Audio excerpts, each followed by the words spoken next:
আসসালামু আলাইকুম everyone, back to my channel. প্রতিদিনের মতো আপনাদের সামনে ভিডিও নিয়ে হাজির হলাম। এখানে কিছুটা টমেটো নিয়েছি, পেঁয়াজ কুচি নিয়েছি, আর এই দিক দিয়ে আমি ছিমগুলো এরকম সাইজ করে কেটে নিয়েছি, ভালোভাবে ধুয়ে নিয়েছি। তো আপনারা কেমন আছেন? আশা করি ভালো আছেন। এখানে আমি কিছুটা রুই মাছ নিয়েছি।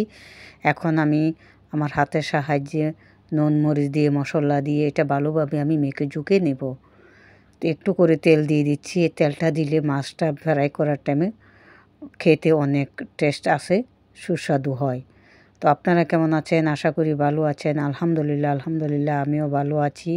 এখন আমি প্রথমে একটা প্যান ছড়ালাম, প্যানে তেল দিয়ে দিয়েছি। তেলটা যখন গরম হয়েছে আমি মাছগুলো দিয়ে দিয়েছি। এখন আমি দুনো পৃষ্ঠে উল্টিয়ে দিব।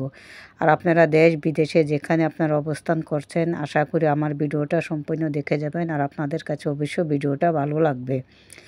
এখন মাছটা ভাজা হয়ে গেছে। এখন আমি আবারও একটা ফিরে আসলাম চুলাতে, প্যান চড়া দিলাম। প্যানটা একটু গরম হয়ে গেছে। এখন আমি দিয়ে দিয়েছি পেঁয়াজ কুচিটা ভালোভাবে একটু নাড়াচাড়া করে নিচ্ছি, একটু বাদামি কালার হয়ে যাবে, তারপর আমি মশলাটা ইউজ করবো। এখন আমি 1 চামচ পরিমাণে আদা রসুন বাটা আমি এটার সঙ্গে দিয়ে দিলাম। এখন প্রথমে আমি টমেটো কুচি দিয়ে দিয়েছি।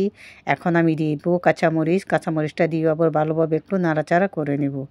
তো এখন আমি দিয়ে দিব মশলা। 1 চামচ মরিচের গুঁড়ো, 1 চামচ হলুদের গুঁড়ো, 1 চামচ ধনের গুঁড়ো, 1 চামচ জিরের গুঁড়ো, স্বাদ অনুযায়ী লবণ আমি দিয়ে দিয়েছি। দিয়ে ভালোভাবে মশলাটা কষিয়ে নিচ্ছি। তো আশা করি আপনাদের কাছে অবশ্যই ভিডিওটা ভালো লাগবে। এখন একটু করে পানি দিয়ে দিচ্ছি, মশলাটা যেন ভালোভাবে কষিয়ে যায়। তো কিছুক্ষণের জন্য আমি ঢাকনাটা লাগিয়ে দিব। আবারও আমি ওপেন করলাম, করে দেখিয়ে দিলাম। দেখলাম মশলাটা উপরে অলরেডি তেলটা এসে গেছে, মশলাটা কষানো হয়ে গেছে। এখন আমি দিয়ে দিচ্ছি সিমগুলো দিয়ে ভালোভাবে একটু নাড়াচাড়া করে নিচ্ছি, মশলাটার সঙ্গে যেন ভালোভাবে মিক্স হয়ে যায়। তো আমি কিছুক্ষণের জন্য ঢাকনাটা লাগিয়ে দিলাম, আবারও আমি ওপেন করলাম। এখন আবারও আমি লাগিয়ে দিব। তো আমি অন্য চুলাতে গরম পানি বসিয়েছিলাম, গরম পানিটা আমি এটার সঙ্গে দিয়ে দিচ্ছি। দেখুন মাশাআল্লাহ কত সুন্দর একটা কালার এসেছে তরকারিটাতে। এখন আমি দিয়ে দিচ্ছি ভাজা মাছগুলো। দেখতে কত সুন্দর দেখা যাচ্ছে মাছগুলো, মাশাআল্লাহ মাশাআল্লাহ। আর তরকারিটা খেয়েছি, অনেক সুস্বাদু হয়েছে। তো এখন আমি দিয়ে দিব ধনিয়া পাতা কুচি উপরে থেকে। ধনিয়া পাতা কুচিটা দেওয়া হয়ে গেছে।